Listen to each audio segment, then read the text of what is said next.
말씀은 고린도 후서 4장 13절에서 18절의 말씀입니다. 함께 읽겠습니다. 기록된 바 내가 믿었으므로 말하였던 것 같이 우리가 같은 믿음의 마음을 가졌으니 우리도 믿었으므로 또한 말하노라. 주 예수를 다시 살리신 이가 예수와 함께 우리도 다시 살리사 너희와 함께 그 앞에 서게 하실 줄 아노라. 이는 모든 것이 너희를 위함이니 많은 사람의 감사로 말미암아 은혜가 더하여 넘쳐서 하나님께 영광을 돌리게 하려 함이라. 그러므로 우리가 낙심하지 아니하노니 우리의 겉사람은 낡아지나 우리의 속사람은 날로 새로워지도다. 우리가 잠시 받는 환난에 경한 것이 지극히 크고 영원한 영광에 중한 것을 우리에게 이루게 함이니 우리가 주목하는 것은 보이는 것이 아니요 보이지 않는 것이니 보이는 것은 잠깐이요 보이지 않는 것은 영원함이라. 아멘. 오늘 아침 묵상을 함께 하신 우리 모든 성도님들에게 하나님의 평안과 은혜가 있기를 간절히 소망합니다. 우리 육체는 죽음을 향해서 달려가죠. 우리가 나이가 들면 들수록 우리의 뼈는 점점 쇠약해지고 우리의 피부도 노화가 일어납니다. 근육의 손실도 점점 생기죠. 제가 40대지만 20대 때랑 또 30대 때랑 그때랑 몸이 많이 다름을 느낍니다.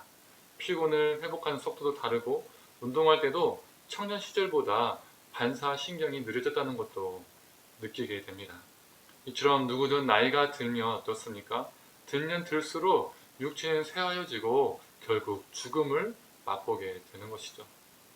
그런데 어떻게 쇠하여지는가? 이것이 중요합니다. 오늘 바울도 점점 자신의 육체가 쇠하여지는 것을 경험했던 것 같습니다.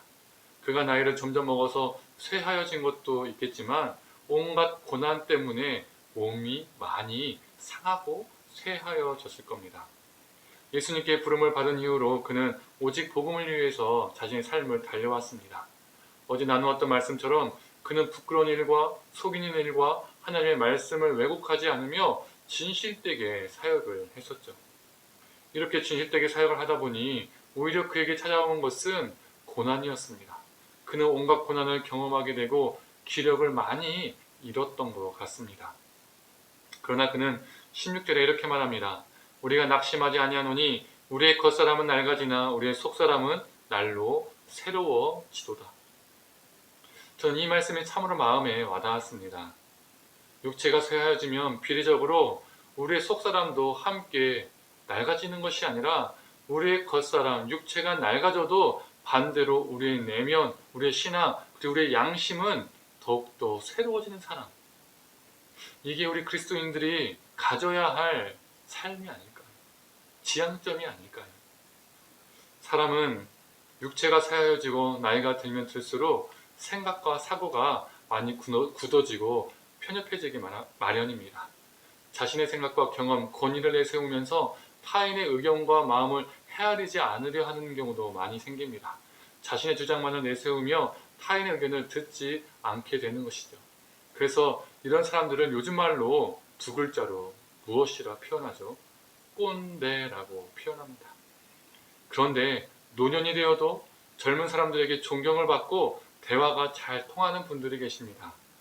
육체는 쇠하여지지만 생각과 사고는 유연하고 자신의 경험과 권위를 내세우기보다는 공감하는 능력이 뛰어나신 분들이 있습니다. 이러한 모습은 그냥 생기는 것이 아니죠. 이러한 분들은 자신의 외모와 겉모습보다 오랜 시간 자신의 내면을 잘 가꾸고 다듬어왔기 때문입니다. 그러나 많은 사람들은 이 부분을 놓칩니다. 왜 그렇죠? 눈에 보이는 것에 집중하기 때문입니다. 눈에 보이는 것에 쉽게 매료되고 쉽게 빠지고 쉽게 그것에 자신의 삶을 투자하기 때문입니다. 그래서 정작 갖춰야 할 내면의 성숙을 갖추지 못하는 경우가 많이 생기죠. 그러나 꽃은 아름다우나 곧 시듭니다. 우리가 그리고 집중했던 그 모든 것, 우리의 겉모습, 우리의 삶을 치장하고자 했던 그 모든 것들은 곧 사라집니다. 그래서 결국 겉과 속이 다 볼품이 없어지는 것이죠. 그러나 4장 6절의 말씀처럼 참된 빛이 마음에 비추어 자신의 삶을 예수 그리스도로 채우는 사람, 예수의 죽음을 자신의 몸에 담고 예수의 생명을 경험하며 사는 사람들, 이런 자들은 겉모습은 낡아지나 그 속사람은 나날이 새로움을 경험하는 사람입니다. 여러 고난을 통해서 자신의 삶이 녹록치 않고 예수를 통해 어려움을 겪어 삶이 외롭고 아프고 고단할 때도 있지만, 그래서 보이는 것에 집착하는 우리의 인간의 눈으로 볼 때에는 그 삶이 너무나 볼품없어 보이지만, 피하고 싶고 따르고 싶지 않은 인생 같아 보이지만, 그러나 그 고난이, 그 아픔이 그의 삶을 더욱 단단하게 하고 예수 그리스도를 더욱더 붙잡게 하며, 그래서 그의 삶을 더욱 하나님 앞에서 찬란하게 하며 그 고난을 이길 힘을 주고 예수의 숨결을 느끼게 하며 살게 하기 때문에 그 속사람은 나날이 새로워집니다. 바울은 이것을 몸소 경험했습니다. 그래서 그는 자신 있게 이렇게 고백할 수 있었습니다. 18절의 말씀입니다. 우리가 주목하는 것은 보이는 것이 아니요 보이지 않는 것이니, 보이는 것은 잠깐이요 보이지 않는 것은 영원함이라. 그는 눈에 보이는 것에 집착하며 산 것이 아니라 눈에 보이지 않으나 영원한 것에 자신의 인생을 걸었기 때문에 그 수많은 고난을 겪었음에도 그 고난은 영원한 걸 피해서 일시적인 가벼운 것이라 말할 수 있었고, 선포할 수 있었고, 고백할 수 있었고, 그의 속사람은 나날이 새로워질 수 있었습니다.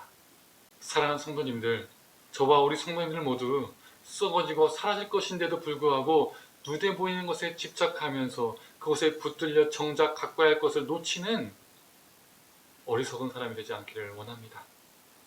결국 겉사람과 속사람 모두 낡아져 버리는 그런 사람이 되지 않기를 소망합니다.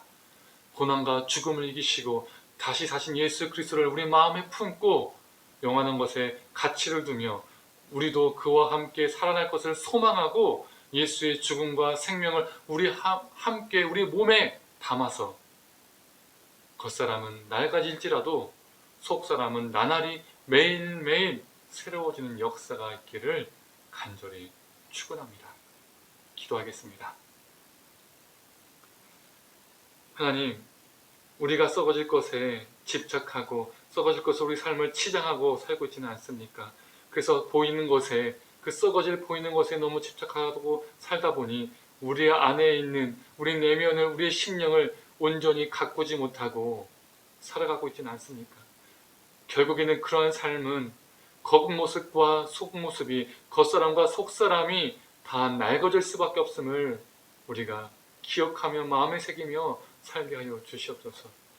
오직 예수 그리스도가 우리를 위해서 죽으셨던 것처럼 그 죽으심이 죽으심으로 끝나는 것이 아니라 생명을 낳았던 것처럼 하나님, 우리 몸에, 우리의 삶에 예수 그리스도의 죽음과 생명을 담고 살게 하여 주시옵소서. 그래서 우리가 수많은 고난 앞에서도 예수 그리스도를 붙잡고 수많은 아픔 속에서도 예수 그리스도를 붙잡아서 우리의 내면과 우리의 속사람이 더욱더 굳건하여지고 더욱더 유연하여지고 더욱더 성숙하여져서 더욱더 아름다워져서 하나님, 겉사람은 낡을지라도 속사람은 날마다 새로워지는 사람, 그러한 사람이 되게 하여 주시옵소서. 감사드리며 사랑에 많으신 예수님의 이름으로 기도드립니다. 아멘.